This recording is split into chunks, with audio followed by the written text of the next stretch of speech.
네, PPT가 안 보여서 잠깐 끊겼어요. 두 번째로 상인 도매상이 있습니다. PPT로 16페이지고요. 상인 도매상은요, 자신이 취급하는 제품에 대한 소유권을 가진 독립적인 도매상입니다. 전형적인 유형의 도매상이라고 할 수 있고요. 상인 도매상은 서비스의 제공 범위에 따라서 지금 PPT에도 나와 있습니다. 완전 서비스 제공 도매상, 그리고 한정된 서비스 제공 도매상으로 나눌 수 있습니다.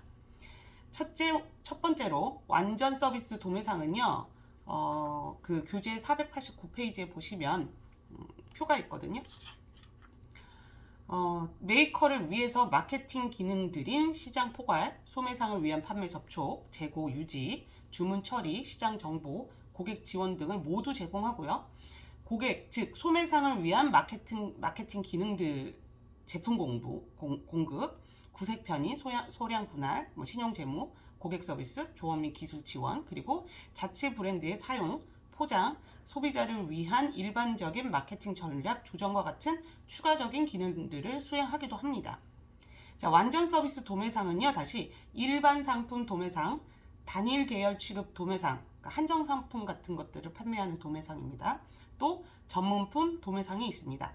자, 일반 상품 도매상은요, 서로 관련되지 않은 다양한 상품들을 취급하고요. 소규모 식료품점, 백화점, 비영리기관 등 광범위한 대형 또는 소형 소매상들과 거래를 합니다. 자, 단일 계열 취급 도매상은요, 한정 상품 도매상이라고도 하는데요. 서로 관련된 몇 개의 상품 계열만을 집중적으로 영업합니다. 예를 들어서 가구 도매상, 의약품 도매상, 의류 도매상, 철물 도매상 등이 있습니다. 자, 전문품 도매상은요, 한 가지 제품 계열 내에서 특정 품목만을 매우 깊이 있게 영업하는 도매상을 말합니다. 예를 들어서 건강식품 도매상, 해산물 도매상, 카오디오 도매상, 이런 도매상들을 전문품 도매상이라고 합니다. 자, 아까 크게 나눈 게 완전 서비스 도매상과 한정 서비스 도매상이라고 했는데요. 이 두 가지 류의 도매상들을 상인 도매상이라고 한다고 했어요. 자, 이제 살펴볼 것은 한정 서비스 도매상입니다. 한정 서비스 도매상은요, 거래 고객에게 소수의 전문적 서비스만을 제공하는 도매상을 말합니다. 자, 그 형태로 보면요, 현금 판매 도매상, 트럭 도매상, 진열 도매상, 직송 도매상, 우편 주문 도매상 등이 있어요. 현금 판매 도매상은요, 재고 회전이 빠른 한정된 제품만을 무배달 조건으로 소매상에게 현금 판매하는 도매상을 이야기합니다. 제품을 수송해야 할 때 물류 비용을 지불하는 구매자에게만 판매를 하고요. 이러한 도매상들은 농수산물, 잡화, 사무용품 또는 전기용품과 같은 제한된 제품 계열을 취급을 합니다. 자, 트럭 도매상은요, 트럭 중개상이라고도 하고요. 거래 소매상들에게 판매와 배달 기능을 병행하게 됩니다. 예를 들어서 부패성이 강한 과일, 야채 등을 취급하고요. 슈퍼마켓, 소규모 식료품점, 병원, 레스토랑, 호텔 등을 순회하면서 현금 판매를 하는 도매상들입니다. 자, 세 번째로 진열 도매상은요, 선반 도매상이라고도 하고요. 소매상들에게 매출 비중이 높지 않은 상품들을 공급하지만 회전율이 높은 것이 특징입니다.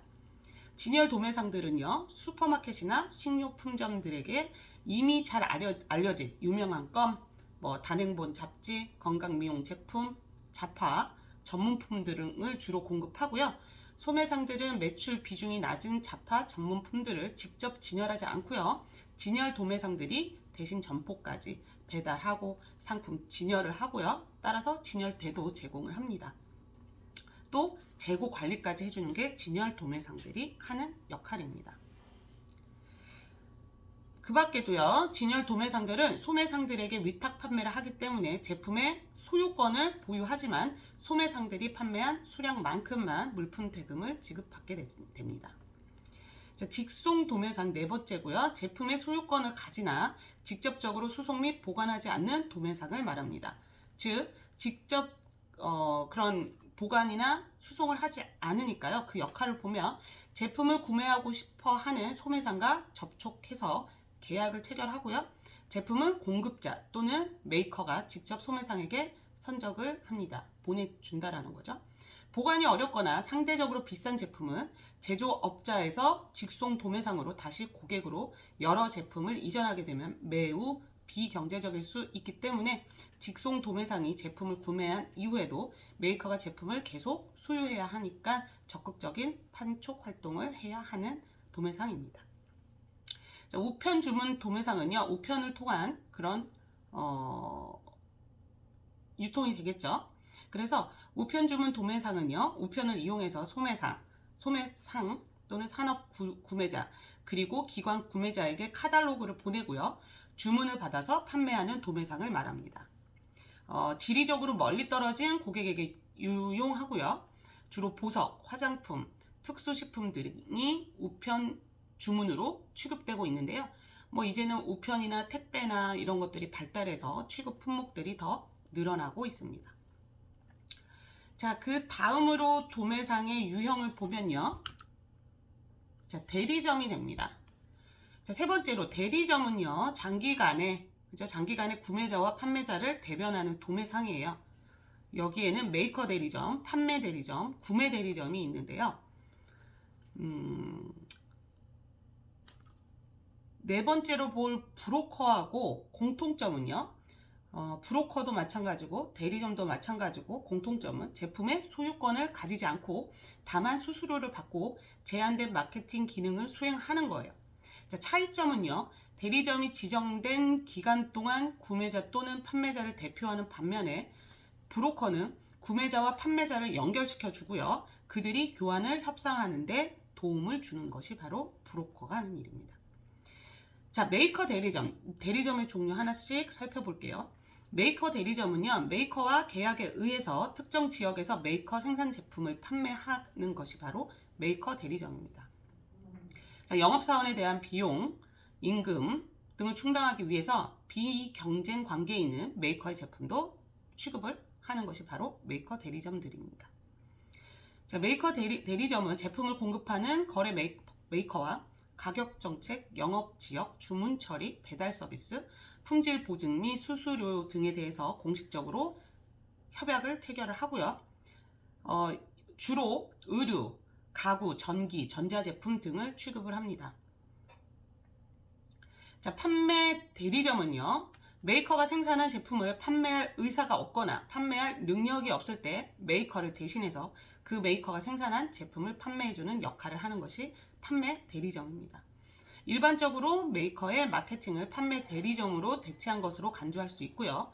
가격 결정, 판매 및 거래 조건에 상당한 영향력을 가지게 됩니다. 주로 석탄, 화학,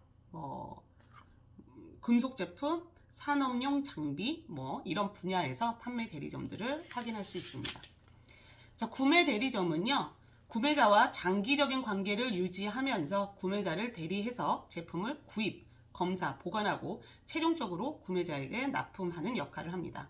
예를 들어서요, 구매 대리점은요, 가전 메이커가 부품 조달에 있어서 지리적으로 멀리 떨어져 있으면 특정 지역의 구매 대리점을 계약하고 대신해서 가전제품에 들어가는 전자부품을 일괄 구매 조달토록 하는 그런 역할을 부여하는 것입니다. 자, 이 구매 대리점들은요, 주로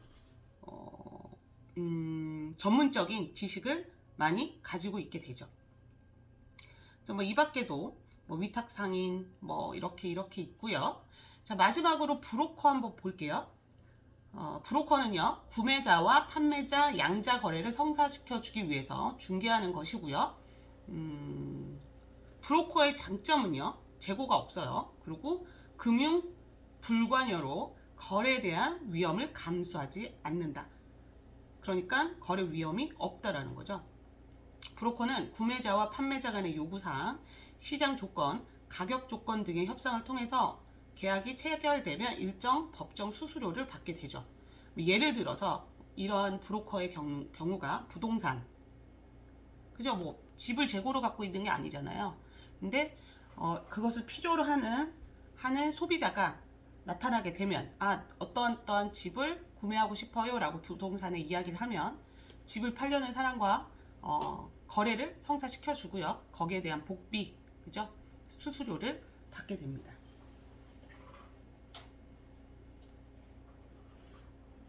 이러한 경우는 뭐 보험, 증권 분야에서도 있고요. 잠시만요.